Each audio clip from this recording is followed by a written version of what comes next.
ನಮಸ್ಕಾರ ಸ್ನೇಹಿತರೆ. ಇವತ್ತು ನಾನೊಂದೊಳ್ಳೆ ಸದಭಿರುಚಿ ಇರ್ತಕ್ಕಂಥ ಚಿತ್ರ, ಎಷ್ಟು ಬಾರಿ ಈ ಸಿನಿಮಾನ ನೋಡಿದ್ರು ಬೇಜಾರಾಗಲ್ಲ ಅಂತಕ್ಕಂಥ ಸಿನಿಮಾನ ನಾನಿವತ್ತು ನಿಮ್ ಮುಂದೆ ರಿವ್ಯೂ ಮಾಡೋದಿಕ್ಕೆ ಅಂತ ಬಂದಿದ್ನಿ. ಏನದರ ಕತೆ, ಏನದರ ರಿವ್ಯೂ ಅಂತ ನೋಡೋಕ್ಕೂ ಮುಂಚೆ ಯಾರೆಲ್ಲ ನನ್ನ ಚಾನೆಲ್ ನ ಸಬ್ಸ್ಕ್ರೈಬ್ ಮಾಡ್ಕೊಳ್ದೆ ನೋಡ್ತಾ ಇದ್ರು ದಯಮಾಡಿ ಸಬ್ಸ್ಕ್ರೈಬ್ ಮಾಡ್ಕೊಳ್ಳಿ. ಹಾಗೆ ಬೆಲ್ ಬಟನ್ ನ ಕ್ಲಿಕ್ ಮಾಡಿ ಲೈಕ್, ಶೇರ್, ಕಮೆಂಟ್ಸ್ ಕೊಟ್ಬಿಡಿ ಅಂತ ಕೇಳ್ಕೊಳ್ತಾ, ನಿಮ್ಮ ಸಪೋರ್ಟ್ ನನಗೆ ತುಂಬಾ ಇಂಪಾರ್ಟೆಂಟ್. ಹಾಗಾಗಿ ದಯಮಾಡಿ ಸಪೋರ್ಟ್ ಮಾಡಿ ಅಂತ ಹೇಳ್ತಾ, 1994ರಲ್ಲಿ ಈ ಸಿನಿಮಾ ಬಿಡುಗಡೆ ಆಗುತ್ತೆ. ಮಕ್ಕಳ ಸಾಕ್ಷಿ ಅಂತಕ್ಕಂಥ ಸಿನಿಮಾ. ಸೊ ಇದನ್ನ ಅರ್ಜುನ್ ಸರ್ಜಾ ಅವರ ಸಹೋದರ ಕಿಶೋರ್ ಸರ್ಜಾ ಅವರು ನಿರ್ದೇಶನ ಮಾಡ್ತಾರೆ.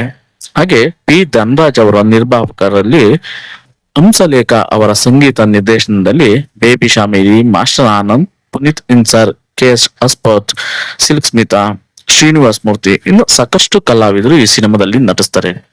ಕತೆ ನೋಡೋದಾದ್ರೆ ಪಣಿ ರಾಮಚಂದ್ರ ಅವರು ಈ ಸಿನಿಮಾದ ಕತೆನ ಬರೆದಿದ್ದಾರೆ. ಶ್ರೀ ಧನಲಕ್ಷ್ಮಿ ಕ್ರಿಯೇಷನ್ಸ್ ಲಾಂಛನದಲ್ಲಿ ಈ ಸಿನಿಮಾ ನಿರ್ಮಾಣಗೊಳ್ಳುತ್ತೆ. ಈ ಚಿತ್ರವು ಮಕ್ಕಳ ದೃಷ್ಟಿಕೋನದಿಂದ ಕೌಟುಂಬಿಕ ಸಂಬಂಧಗಳ ಮಹತ್ವವನ್ನು ಎತ್ತಿ ಹಿಡಿಯುವಂತ ಸಿನಿಮಾ ಅಂತ ಹೇಳಿದ್ರೆ ತಪ್ಪಾಗಲಾರದು. ಸೊ ಸ್ಟೋರಿ ಏನಂತ ನೋಡೋದಾದ್ರೆ, ಒಂದು ಶಾಲೆಯಲ್ಲಿ ಪುಣ್ಯಕೋಟಿ ಸತ್ಯ ಹರಿಶ್ಚಂದ್ರರ ನೀತಿ ಕತೆ ಕೇಳುತ್ತಾ ಓದ್ತಿರ್ತಕ್ಕಂಥ ಮಕ್ಕಳು ಒಂದು ದಿನ ಶಾಲೆಯ ಕಡೆಯಿಂದ ಪಿಕ್ನಿಕ್ಗೆ ಅಂತ ಹೋಗ್ತಾರೆ. ಎಲ್ಲ ಮಕ್ಕಳು ಮಲಗಿರ್ಬೇಕಾದ್ರೆ ಆ ಶಾಲೆಯ ಮಾಸ್ಟರ್ ಮೊಮ್ಮಗ ಮತ್ತೆ ಇನ್ನೊಬ್ಬ ಹುಡುಗಿ ಅಲ್ಲೇ ಓಡಾಡ್ತಾ ಇರ್ಬೇಕಾದ್ರೆ ಒಬ್ಬ ಸಾಹಿತಿ ಹೆಂಡತಿ ಒಬ್ಬ ಪೊಲೀಸ್ ಅಧಿಕಾರಿಯ ಜೊತೆ ಅಕ್ರಮ ಸಂಬಂಧದಲ್ಲಿ ಇರೋದನ್ನ ನೋಡ್ತಾರೆ. ಸೊ ಆ ಅಕ್ರಮ ಸಂಬಂಧದಲ್ಲಿ ಅವ್ರ ರೂಮ್ ಒಳಗಡೆ ಇರ್ಬೇಕಾದ್ರೆ ಆ ಸಾಹಿತಿಗೆ ಆ ಸಂಬಂಧ ಗೊತ್ತಾಗ್ಬಿಡುತ್ತೆ. ಸೊ ಆಗ ಆ ಸಾಹಿತಿ ಬಂದು ಇವರಿರೋ ಕೊಠಡಿಗೆ ಬಂದು ಕೂಗಾಡ್ತಾನೆ, ಕೋಪಗೊಳ್ತಾನೆ. ಸೊ ಆಗ ಆ ಪೊಲೀಸ್ ಅಧಿಕಾರಿ ಕೋಪಗೊಂಡು ರಿವಾಲ್ವರ್ ಇಂದ ಆ ಸಾಹಿತಿನ ಶೂಟ್ ಮಾಡಿ ಸಾಯಿಸ್ಬಿಡ್ತಾನೆ. ಆ ಮಕ್ಕಳು ಮತ್ತೆ ಆ ಶಾಲೆಯ ಪಿ.ಟಿ ಟೀಚರ್ ಆ ಕೊಲೆ ಮಾಡೋದನ್ನ ಕಿಟಕಿಯಲ್ಲಿ ನೋಡಿ ಕಿರ್ಚ್ಕೊಂತಾರೆ. ಸೊ ಆಗ ಅವ್ರನ್ನ ಅಟ್ಟಾಡ್ಸ್ಕೊಂಬರ್ತಾನೆ ಆ ಪೊಲೀಸ್ ಅಧಿಕಾರಿ. ಬಂದು ಯಾರಿಗಾದ್ರೂ ಹೇಳಿದ್ರೆ ನಿನ್ನು ಕೊಂದು ಬಿಡ್ತೀನಿ ಅಂತ ಹೇಳ್ಬಿಟ್ಟು ವಾರ್ನ್ ಮಾಡಿ ಕಳಿಸ್ತಾನೆ. ಆ ಕೊಲೆ ನೋಡಿದ ಸ್ಕೂಲ್ ಹುಡುಗಿ ಅಪ್ಪ ಅವನ ಹೆಂಡತಿಗೆ ಕ್ಯಾನ್ಸರ್ ಇರುತ್ತೆ. ಸೊ ಇದರ ಕಾರಣ ಚಿಕಿತ್ಸೆಗೆ ಸಾಲ ಮಾಡಿಕೊಂಡು ಪ್ರತಿದಿನ ಸಾಲಗಾರರು ಮನೆ ಹತ್ರ ಬಂದು ಗಲಾಟೆ ಮಾಡ್ತಾ ಇರ್ತಾರೆ. ಅಮ್ಮನಿಲ್ಲದೆ ಅಪ್ಪನ ಆರೈಕೆಯಲ್ಲೇ ಬೆಳೀತಾ ಇರ್ತಾಳೆ ಆ ಹುಡುಗಿ. ಸೊ ಇಲ್ಲಿ ಏನಾಗುತ್ತೆ ಅಂದ್ರೆ, ಆ ಹುಡುಗಿ ಆ ಕೊಲೆನ ನೋಡಿರ್ತಾಳೆ. ರಾತ್ರಿ ಭಯಕ್ಕೆ ಜ್ವರ ಕೂಡ ಬಂದ್ಬಿಡುತ್ತೆ ಆ ಹುಡುಗಿಗೆ. ಇತ್ತ ಹುಡುಗ ಕೊಲೆ ಬಗ್ಗೆ ಅವರ ತಾತನಿಗೆ ಹೇಳಿದಾಗ ಅವರ ತಾತ ಯಾರಿಗೂ ಹೇಳ್ಬೇಡ ಅಂತ ಹೇಳಿ ಸುಮ್ಮನಾಗಿಸ್ತಾರೆ. ಆದ್ರೂ ಆ ಹುಡುಗಿ ಅಪ್ಪ ಮತ್ತೆ ಆ ಕೊಲೆ ನೋಡಿದ ಪಿ.ಟಿ ಮಾಸ್ಟರ್ ಗೆಳೆಯರಾದ ಕಾರಣ ಅವರ ಸಾಲ ತೀರಿಸಿಕೊಳ್ಳಲು ಆ ಕೊಲೆಯನ್ನ ಅಸ್ತ್ರವಾಗಿ ಬಳಸ್ಕೊಳ್ತಾರೆ. ಆ ಸಾಹಿತಿ ಕೊಲೆ ಪೇಪರ್ನಲ್ಲಿ ಬರೋದಕ್ಕೆ ಶುರು ಆಗುತ್ತೆ. ಅಂದ್ರೆ ಆ ಸಾಹಿತಿ ಕೊಲೆನ ಒಂದು ಪ್ರೆಸ್ ರಿಪೋರ್ಟರ್ಗೆ ಹೇಳಿ ಆ ಕೊಲೆನ ಪ್ರಚಾರ ಮಾಡ್ತಾರೆ. ಸೊ ಆಗ ವಿಚಾರಣೆಗೆ ಅಂತ ಒಬ್ಬ ಲೇಡಿ ಕಮಿಷನರ್ ಬರ್ತಾರೆ. ಆ ಲೇಡಿ ಕಮಿಷನರ್ ಒಂದು ಕಾಲದಲ್ಲಿ ಆ ದುಷ್ಟ ಪೊಲೀಸ್ ಅಧಿಕಾರಿಯಿಂದ ತುಂಬಾನೇ ದೌರ್ಜನ್ಯಕ್ಕೆ ಒಳಗಾಗಿರ್ತಕ್ಕಂಥರು ಆ ಲೇಡಿ ಕಮಿಷನರ್. ಸೊ ಆ ಕಮಿಷನರ್ ಎಲ್ಲ ಸಾಕ್ಷಿ ಕಲೆ ಹಾಕ್ತಾರೆ. ಪೊಲೀಸ್ ಅಧಿಕಾರಿಯನ್ನ ಕೆಲಸದಿಂದ ಕಿತ್ತು ಹಾಕಿ ಊರಿನ ಬೀದಿ ಬೀದಿಯಲ್ಲಿ ಚಪ್ಪಲಿ ಹಾರ ಹಾಕಿ ಮೆರವಣಿಗೆ ಮಾಡ್ತಾಳೆ ಆ ಲೇಡಿ ಕಮಿಷನರ್. ಸೊ ಕೊಲೆ ಕೇಸು ಕೋರ್ಟ್ ವರ್ಗೆ ಹೋಗುತ್ತೆ. ಆ ಪೊಲೀಸ್ ಅಧಿಕಾರಿ ಈ ಕೇಸಿಂದ ಬಿಡುಗಡೆ ಆಗಲು ಸುಳ್ಳು ಸಾಕ್ಷಿ ಹೇಳುವಂತೆ ಮಾಡ್ತಾನೆ. ಸೊ ಆ ಹುಡುಗಿನಿಂದ ದುಡ್ಡು ತಗೊಂಡು ಸುಳ್ಳು ಸಾಕ್ಷಿ ಹೇಳೋದಕ್ಕೆ ತಯಾರನ್ನ ಮಾಡ್ತಾನೆ.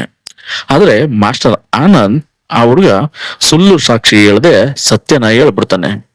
ಏನಂತ ಅಂದ್ರೆ, ಇವರೇ ಕೊಲೆ ಮಾಡಿದ್ದು ಎಲ್ಲ ನಾನ್ ನೋಡ್ದೆ ಅಂತೆಲ್ಲ ಹೇಳ್ಬಿಡ್ತಾನೆ. ಸೊ ಅದಾದ್ಮೇಲೆ ಆ ಹುಡುಗಿ ಹತ್ರ ಹೋಗಿ ಕೇಳ್ಕೊಂತಾರೆ. ಸೊ ಆ ಹುಡುಗಿ ಸತ್ಯನ ಹೇಳ್ತೀನಿ ಅಂತ ಹೇಳ್ತಾಳೆ, ಬೇಬಿ ಶಾಮಿಲಿ. ಸೊ ಶ್ರೀನಿವಾಸ್ ಮೂರ್ತಿ ಅವರು ಸೊ ತನ್ನ ಮಗಳನ್ನ ಒಪ್ಸೋದಕ್ಕೆ ಒಳಗಡೆ ಕರ್ಕೊಂಡೋಗಿ ಒಪ್ಪಿಸ್ತಾರೆ ಸುಳ್ಳು ಹೇಳೋದಕ್ಕೆ. ಸೊ ಆಗ ಆ ಹುಡುಗಿ ಒಪ್ಕೊಂತಾಳೆ. ಸೊ ಹಣ ಕೊಡ್ತೀರಿ ಸುಳ್ಳು ಸಾಕ್ಷಿ ಹೇಳಿದ್ರೆ ಅಂತ ಹೇಳಿರ್ತಾಳೆ. ಸೊ ಹಾಗಾಗಿ ಹಣಕ್ಕಾಗಿ ಆ ಹುಡುಗಿ ಕೋರ್ಟ್ ಅಲ್ಲಿ ಯಾವ ಕೊಲೆ ಯಾವಿದು ನಾವು ನೋಡೇ ಇಲ್ಲ, ನಮ್ಗೆ ಅದಕ್ಕೆ ಸಂಬಂಧನೂ ಇಲ್ಲ, ಆ ತರ ಧನರಾಜ್ ಅಂತ ನಂಗೆ ಗೊತ್ತೇ ಇಲ್ಲ ಅಂತ ಹೇಳ್ಬಿಡ್ತಾಳೆ. ಸೊ ಕೇಸ್ ಖುಲಾಸೆ ಆಗುತ್ತೆ. ಆಮೇಲೆ ಜೋರು ಮಳೆಯಲ್ಲಿ ಆ ಹುಡುಗಿ ಮತ್ತೆ ಅವರಪ್ಪ ಇಬ್ರು ಹೋಗಿ ಆ ಅಧಿಕಾರಿ ಮನೆಯಲ್ಲಿ ಹಣನ ಕೇಳ್ತಾರೆ. ಸೊ ಹಣ ಕೇಳಕ್ಕಂತ ಹೋದ್ರೆ ಅಲ್ಲಿ ಅವ್ರ ಅಪ್ಪನ್ನ ಚೆನ್ನಾಗಿ ಬಡ್ದು ಆಚೆ ಹಾಕ್ತಾರೆ. ಸೊ ಮಗಳು ಬೇಬಿ ಫ್ಯಾಮಿಲಿ ಎಷ್ಟೇ ಕೇಳ್ಕೊಂಡ್ರು ಒಪ್ಪಲ್ಲ, ಹೊಡೆದು ಆಚೆ ಹಾಕ್ತಾರೆ. ಸೊ ಆಮೇಲೆ ಅಲ್ಲಿಂದ ಮನೆಗ್ ಬಂದು ಆ ಮಗುನ ಸಮಾಧಾನ ಮಾಡಿ ಮಲಗಿಸಿ ಅವರಪ್ಪ ನೇಣಿಗೆ ಶರಣ ಆಗ್ಬಿಡ್ತಾರೆ. ಸೊ ಇದರಿಂದ ಅವ್ರಿಗೆ ತುಂಬಾನೇ ಬೇಜಾರಾಗ್ತಾಳೆ, ತುಂಬಾನೇ ನೋವು ಪಡ್ತಾಳೆ. ಸೊ ಅಷ್ಟೆಲ್ಲ ನೋವು ಪಟ್ಮೇಲೆ ಈತ ಆ ಹುಡ್ಗಿ ತನ್ನ ಅಪ್ಪನ ಸಾಲನೂ ತೀರಿಸ್ಲಿಲ್ಲ, ಈತ ಮಗಳ ಕೈಯಲ್ಲೂ ಸುಳ್ಳು ಹೇಳಿಸ್ದೆ ಅಂತಕ್ಕಂಥ ಕೊರಗಲ್ಲಿ ತಂದೆ ಆತ್ಮಹತ್ಯೆ ಮಾಡ್ಕೊಂಡ್ಬಿಡ್ತಾನೆ. ಸೊ ಈತ ಈ ಹುಡುಗಿ ಹೇಳಿದ ಸುಳ್ಳು ಸಾಕ್ಷಿಯಿಂದ ಆ ಸಾಹಿತ್ಯದು ಕೊಲೆ ಅಲ್ಲ, ಆತ್ಮಹತ್ಯೆ ಅಂತ ತೀರ್ಮಾನಿಸ್ಬಿಡ್ತಾರೆ. ಸೊ ಆ ಪೊಲೀಸ್ ಅಧಿಕಾರಿ ನಿರಪರಾಧಿ ಎಂದು ಹೋಗುವಾಗ ಅಪ್ಪನ ಸಾವಿನಿಂದ ನೊಂದಂತ ಹುಡುಗಿ ಆ ಕಮಿಷನರ್ ಹತ್ರ ಇರ್ತಕ್ಕಂತ ಲೈಸೆನ್ಸ್ ರಿವಾಲ್ವರ್ನ ತೆಗೆದುಕೊಂಡೋಗಿ ಅಂಕಲ್ ಅಂತ ಕರೀತಾಳೆ. ಸೊ ಅವನು ತಿರುಗಿ ನೋಡ್ತಾನೆ, ಏನು ಅಂತಾನೆ, ಏನೂ ಇಲ್ಲ ಅಂದಳೆ. ಮತ್ತೆ ಕಾರ್ ಹತ್ತೋದಕ್ಕೆ ಅಂತ ಹೋಗ್ತಾನೆ. ಆಗ ಶೂಟ್ ಮಾಡ್ತಾಳೆ ಆ ಹುಡುಗಿ. 3-4 ಗುಂಡನ್ನ ಹೊಡೆದು ಅವನ್ನ ಸಾಯಿಸ್ಬಿಡ್ತಾಳೆ. ಇಲ್ಲಿಗೆ ಸಿನಿಮಾ ಮುಕ್ತಾಯ ಆಗುತ್ತೆ. ಸೊ ಇದು ಒನ್ ಲೈನ್ ಸ್ಟೋರಿ ಗುರು. ಏನಂತ ಹೇಳೋದಾದ್ರೆ, ಈ ಸಿನಿಮಾದು ಒಬ್ಬ ಖ್ಯಾತ ಸಾಹಿತಿ. ಸೊ ಆ ಸಾಹಿತಿಗೆ 2 ಮಕ್ಕಳು. ಸೊ ಹೆಂಡತಿ, ಸುಂದರವಾದ ಸಂಸಾರ, ಒಳ್ಳೆ ಸ್ಟೇಟಸ್ ಇರುತ್ತೆ ಸಮಾಜದಲ್ಲಿ. ಆದ್ರೆ ಅವಳು ಒಬ್ಬ ಪೊಲೀಸ್ ಅಧಿಕಾರಿಯ ಸಂಘ ಬಿದ್ದ್ಬಿಟ್ಟಿರ್ತಾಳೆ. ಅವಳಿಗೆ ತನ್ನ ಮಕ್ಕಳು, ಗಂಡ ಇವರೆಲ್ಲರಿಗಿಂತ ಇಂಪಾರ್ಟೆಂಟು ಅವಳ ಸುಖನೇ ಹೆಚ್ಚಾಗಿರುತ್ತೆ. ಸೊ ಅವನ ಜೊತೆ ಅವಳು ಸುಖ ಪಡೋದೇ ಅವಳಿಗೆ ಇಂಪಾರ್ಟೆಂಟ್ ಆಗಿರುತ್ತೆ.